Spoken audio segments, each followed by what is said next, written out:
Hello दोस्तों, स्वागत है आपका अपने YouTube चैनल शाश्वत एकेडमी में। जैसा कि आपने देखा कि अगली वीडियो में हमने चर्चा किया था शब्दों का वर्गीकरण। आज पुनः एक नया टॉपिक लेकर आए हैं, शब्दों का वर्गीकरण, जिसके अंतर्गत हम पढ़ेंगे उत्पत्ति, स्रोत, इतिहास के आधार पर शब्दों का वर्गीकरण। तो अगर आप चैनल पर नए हैं तो चैनल को लाइक करें, सब्सक्राइब करें और बेल आइकन को प्रेस कर लें। तो चलिए देर न करते हुए स्टार्ट करते हैं आज की वीडियो।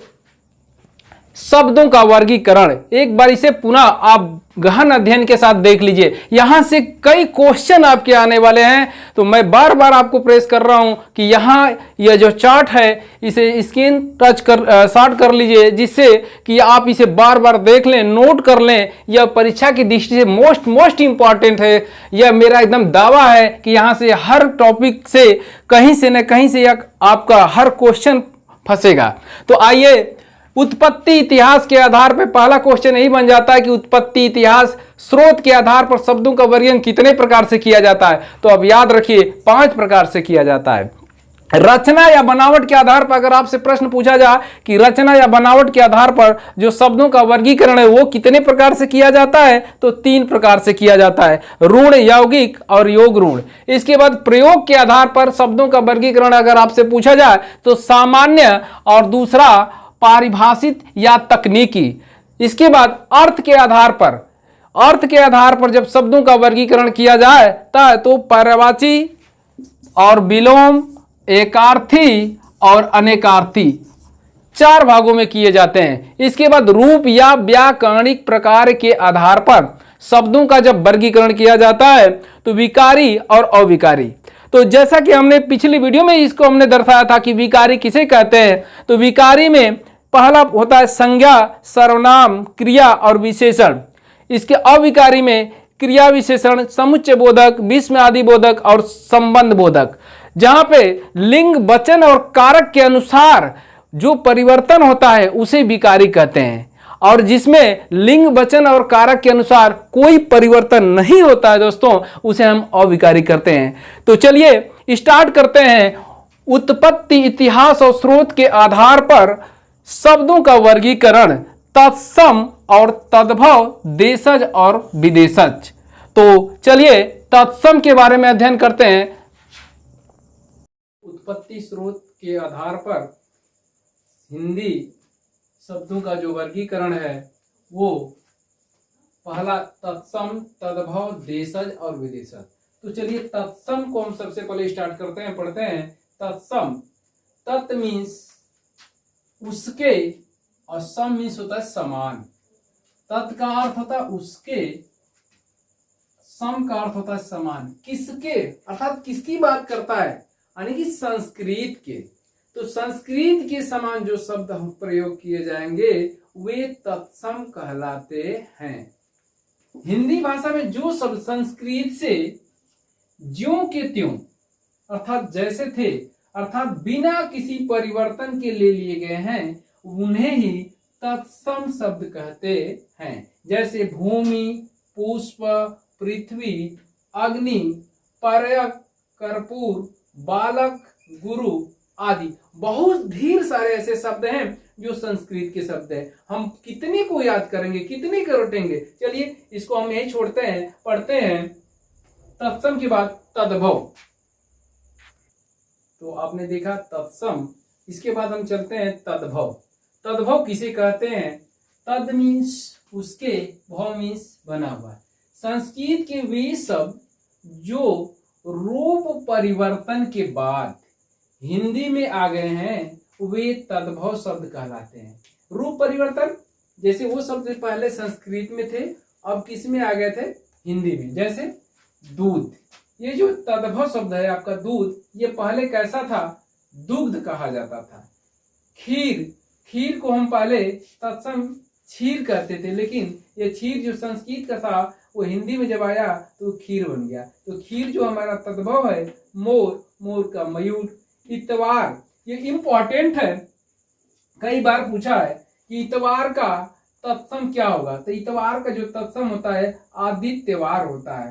तो चलिए कुछ वर्णों को ट्रिक के माध्यम से पढ़ते हैं शब्दों को, इतना कितना हम रटेंगे, रटते रटते थक जाएंगे। कुछ शब्दों को हम ट्रिक के माध्यम से पढ़ते हैं। तो आइए तत्सम और तद्भव को एक ट्रिक के माध्यम से पढ़ते हैं, स्टार्ट करते हैं। तो तद्भव और तत्सम आप रटते रटते थक जाएंगे दोस्तों। चलिए एक ट्रिक के माध्यम से हम तद्भव और तत्सम को अध्ययन करते हैं। यहां से अगर आप सही ढंग से इस ट्रिक को याद कर लेते हैं तो तद्भव तत्सम में कहीं भी कोई मिस्टेक नहीं करेंगे। देखिए जैसे आधा वर्ण किसी भी शब्द में, आधा वर्ण किसी भी शब्द में अगर पहला जो है आधा वर्ण आ जाए वह क्या कहलाता है? तत्सम कहलाता है। आंख बंद करके सीधे ट्रिक लगा दीजिए, जितने भी आधा वर्ण के शब्द बने हुए हैं वे तत्सम कहलाते हैं। जैसे देखिए अग्नि, अग्नि का आग होता है वो तत्सम तद्भव कहलाता है, अग्नि आपका तत्सम है। हस्त, हस्त का हाथ होता है, हाथ आपका तद्भव है, हस्त जो है आपका तत्सम है।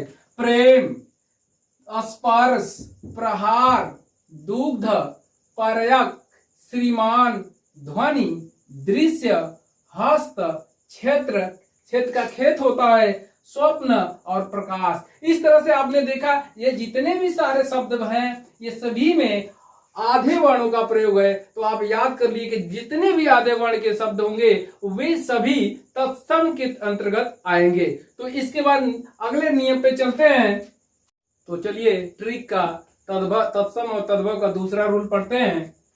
यदि जहां पर भी छ वर्ण का प्रयोग हो, ये जो छ वर्ण जहां पे भी छत्री छ जहां पे भी अगर इस प्रयोग कर दिया गया हो किसी भी शब्द में तो वो तत्सम वर्ण कहलाता है। जैसे देखिए क्षीर, क्षीर में क्या है? ये छ है और ये छ वर्ण होने के कारण क्षीर का खीर बनता है। और ये छ वर्ण देखिए हमने पहले यहाँ लिखा है कि जो छ का प्रयोग होता है वो हमेशा किस में बदल जाता है? ख और छ में बदल जाता है। ये छ और ये छ बोलने में दोनों का उच्चारण सेम लगता है, लेकिन ये छ है वह छ में और छत्री छ जो है ख में परिवर्तित होता है। जैसे अक्षर, अक्षर में भी आपने देखा ये छ है तो ये किसमें बदल गया? मच्छर। अर्थात अक्षर का जो तद्भव होगा वो मच्छर होगा। परीक्षा, और परीक्षा में भी देखिए ये छ है तो छ जो है ये छ में बदल गया अर्थात इसमें बदल गया है। और इसका दूसरा भी होता है परख, ये जो परीक्षा है छ और ख दोनों में परिवर्तित होता है, हो जाता है। अच्छी, अच्छी का अच्छी में देखिए ये छ है तो ये छ जो है ख में परिवर्तित हो गया है। अर्थात हमें रटने की कोई जरूरत नहीं है। अगर छ जहां भी जिस वर्ण में आ गया, जिस शब्द में हम जहां जहां देखेंगे वहां पे सीधे आंख बंद करके लगा देंगे कि ये तत्सम है। जैसे दक्षिण, दक्षिण का क्या? इसमें भी देखिए ये आपका छ आया है इसलिए इसे हम तत्सम कहेंगे। दक्षिण का होता है दहिना। मच्छिका, मच्छिका ये कई बार पूछ चुका है परीक्षाओं में, आपके बार बार पूछा है। मच्छिका में ये देखिए छ है तो छ जो है ख में परिवर्तित हो गया है।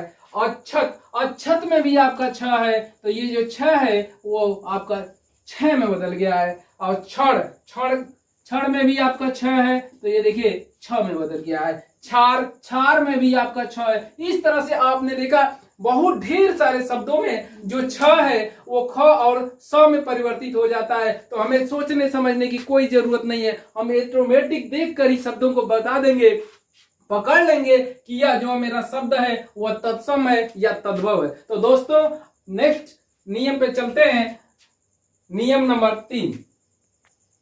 तो दोस्तों ट्रिक नंबर 3, ट्रिक नंबर 3 में हम पढ़ेंगे व का, ये जो व है इस व का ब में बदलना।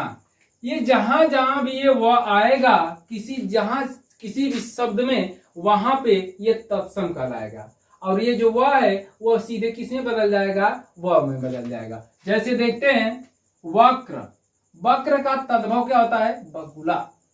बरयात्र, तो बरयात्र आपका तत्सम शब्द है, इसका जो तद्भव बनेगा बारात। विवाह, विवाह, विवाह का जो है व्याह, तो इसमें ब होता है, ये नहीं कि वो होता है, ये ध्यान रखिएगा। वर्षा, तो वर्षा में देखिए यहां भी बदल गया है बरसात।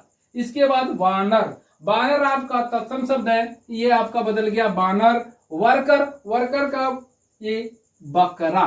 इसके बाद बधु, बधु का जो तद्भव होता है, इंपॉर्टेंट है यहाँ पे, ये कई बार पूछा है, यूडीए में पूछता है, एलडीए में पूछता है, जहां जहां तक कि वनडे एग्जाम में हर जगह इसका प्रयोग कर देता है कि तद्भव तत्सम।